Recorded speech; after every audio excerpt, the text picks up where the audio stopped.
I never thought the smell of burnt coffee and industrial cleaning solution would become the scent I associated with falling in love. But here we are. Life has a weird sense of humor like that. My name is Marcus, and 6 months ago, I was convinced I had my entire existence figured out.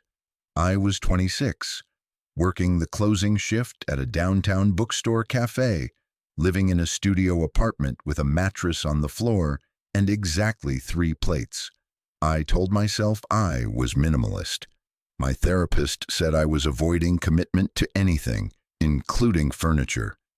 She was probably right, but I wasn't ready to admit that yet. The bookstore was one of those places that smelled like old paper and new possibilities, where college students pretended to study while actually scrolling through their phones, and where lonely people came to feel less alone while surrounded by fictional friends. I'd been working there for 2 years, long enough to know every creaky floorboard and which espresso machine temperamentally refused to steam milk on Tuesdays. Then they hired Caspian. I remember his first day because I spilled an entire carafe of coffee down my shirt the moment he walked into the back room. Not because he was conventionally gorgeous, though.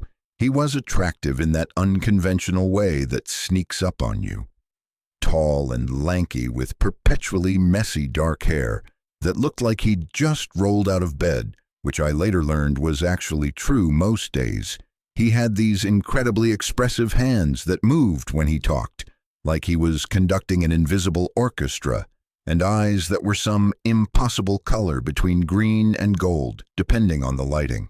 What really got me was his smile. It started slow, like sunrise, and completely transformed his face from serious and thoughtful to something warm and mischievous. "You must be Marcus," he said that first day, extending one of those expressive hands while I stood there, dripping coffee onto the tile floor. "I'm Caspian. I know my parents were really into fantasy novels. Could have been worse. They almost named me Aragorn." I shook his hand, acutely aware that mine was sticky with espresso. "Marcus? My parents were into Roman history, so I guess we both got the themed name treatment." His smile widened. "At least yours doesn't make baristas write Caspian with a question mark on your coffee cups." We worked different shifts mostly. I closed, he usually opened, and we'd cross paths during the overlap on weekends. Those Saturday afternoons became the highlight of my week, though I wouldn't have admitted it to anyone, barely even to myself. We'd work side by side, restocking shelves, making drinks, and talking about everything and nothing. He was getting his master's in social work, which somehow made perfect sense. He had this way of listening that made you feel like you were the only person in the world, like every word you said mattered. I learned he volunteered at a youth center, that he was terrible at remembering to eat breakfast, but could quote entire passages from books he loved, that he laughed at his own jokes before he finished telling them, and that he had this habit of pushing his hair back when he was concentrating that I found unreasonably distracting. I also learned that I was absolutely undeniably attracted to him, which was inconvenient for about 17 different reasons. I'd known I was gay since high school, but I'd gotten really good at keeping that part of my life separate from work. It was easier that way, safer. The bookstore was progressive, sure, but I'd learned that even in accepting spaces, being openly queer could shift dynamics in ways I wasn't always ready to handle. So I kept my head down, did my job, and kept my personal life personal. Except Caspian made that increasingly difficult. It started small. He'd bring me coffee on days when I looked exhausted, remembering exactly how I took it. He'd text me photos of ridiculous book titles he found while shelving. "Check out this one," he'd write, with a picture of something like "Living with Crazy Buttocks." We'd exchange messages late into the night about nothing important, everything important. I told myself we were just friends, good friends, the kind of friends who thought about each other constantly and felt their stomach flip when a text notification came through. Totally normal friend behavior. Then came the incident with my car. It was a Thursday in March, and my ancient Honda decided it had finally had enough of this mortal coil. I'd been having trouble with it for weeks, but I was in denial, the way you are about things you can't afford to fix. That evening, it died completely in the parking lot after my shift. Just gave up, like it was making a statement about my life choices. I called my manager, Beth, nearly in tears. I was scheduled to open the next morning at 6, and I had no way to get there. Public transit didn't run that early on our route. A rideshare would cost more than I'd make in half a shift. "Don't worry about it," Beth said, her voice kind but tired. She had 3 kids and was probably already in bed. "I'll figure something out. We'll cover it." I barely slept that night, anxiety gnawing at my chest. I needed this job. I couldn't afford to be unreliable. I lay in my bed, staring at the ceiling, watching the shadows from the street lamp outside shift across the plaster, and felt like I was failing at the basic mechanics of being an adult. My phone buzzed at 5:30 in the morning, a text from Beth. "All handled. Take the day. Focus on the car situation." Relief flooded through me, mixed with guilt. I spent the morning on the phone with mechanics, learning that fixing my car would cost approximately $1 million, or at least it felt that way. I eventually arranged for a tow and a repair payment plan that would take me 6 months to pay off, eating into the tiny amount I'd been saving for something better than a mattress on the floor. By noon, I was exhausted and decided to walk to the bookstore anyway. I needed to thank Beth in person, and honestly, I needed to feel useful. Maybe I could help with inventory or something. The walk was 40 minutes, but the weather was decent and I needed to clear my head. I pushed through the front door, the bell chiming its familiar welcome, and stopped dead. Caspian was behind the counter, at noon, on a Friday, when he should have been in class. He looked up and something flickered across his face. Surprise, maybe, or worry. "Marcus, hey, what are you doing here?" "I could ask you the same thing," I said slowly, my brain trying to piece together why this felt wrong. "Don't you have your research methods seminar on Friday afternoons?" He busied himself with wiping down the espresso machine, not meeting my eyes. "Skipped it, it's fine." That's when it clicked. The way he wouldn't look at me. The timing, Beth's text saying it was all handled. "Caspian," I said, my voice coming out strangled. "Did you take my shift?" His shoulders tensed. "It's not a big deal." "Did you take my opening shift after working your own opening shift? Are you covering a double?" He finally looked at me, and there was something defiant in his expression. "You needed the day. Your car died. It wasn't a big deal. You skipped class. You're working a double. That's a 12-hour shift." My voice was rising, and a customer glanced over curiously. I lowered it to an urgent whisper. "Why would you do that?" "Because you needed help," he said simply, like it was the most obvious thing in the world. "Because you were stressed, and I could do something about it, so I did." I felt something crack open in my chest, something I'd been keeping carefully sealed. "You can't just do that." "Why not?"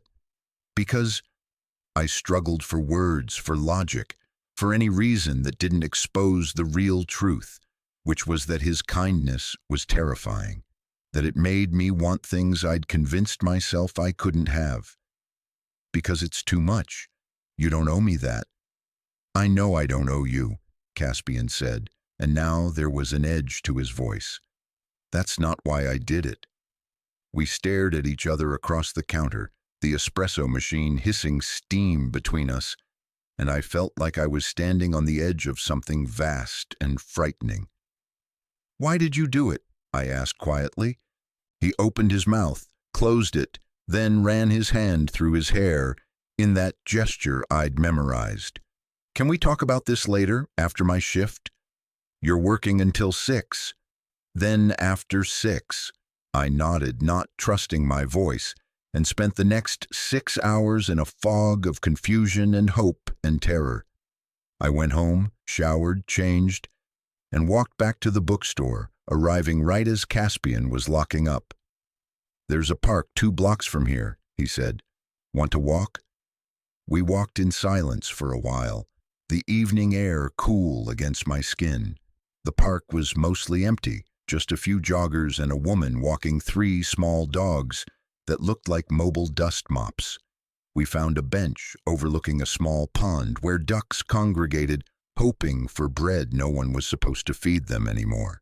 "I'm not good at this," Caspian said, finally, staring at the ducks. "Talking about feelings, putting myself out there.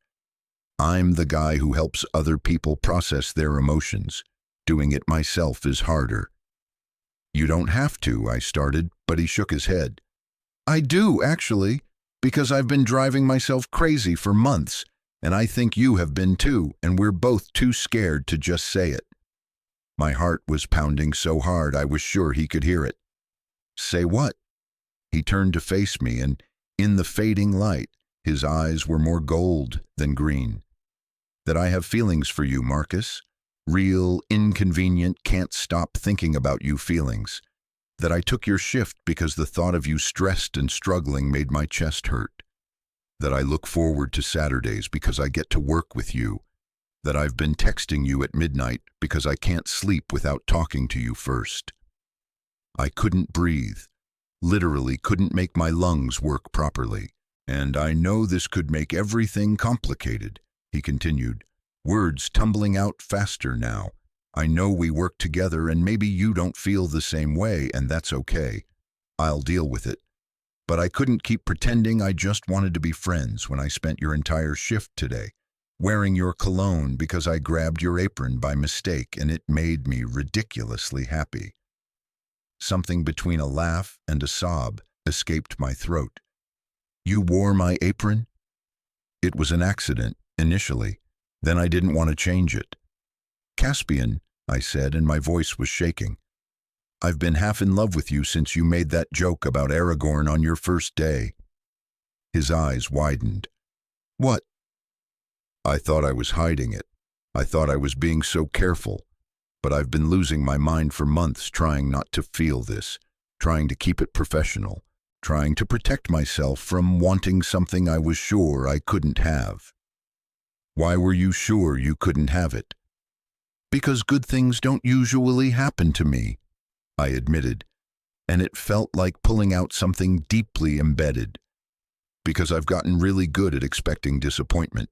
Because the idea that someone like you could want someone like me seemed impossible."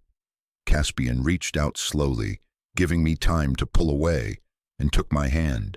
His palm was warm, slightly calloused, and the touch sent electricity up my arm. "Someone like me? Marcus, you're kind and funny and thoughtful. You notice when regulars are having bad days and make their drinks exactly how they need them. You've read more books than anyone I've ever met. You have this smile that you try to hide, like you're rationing joy, and it makes me want to give you reasons to smile all the time." I was definitely crying now, silent tears sliding down my face. "I don't know how to do this. I don't know how to let someone care about me." "Then we'll figure it out together," he said. "No pressure, no expectations, just us, being honest, seeing where it goes. What if it doesn't work out? What if we ruin our friendship?" "What if it does work out?" he countered. "What if we're both standing here, terrified of the same thing, and we miss out on something amazing because we're too scared to try?"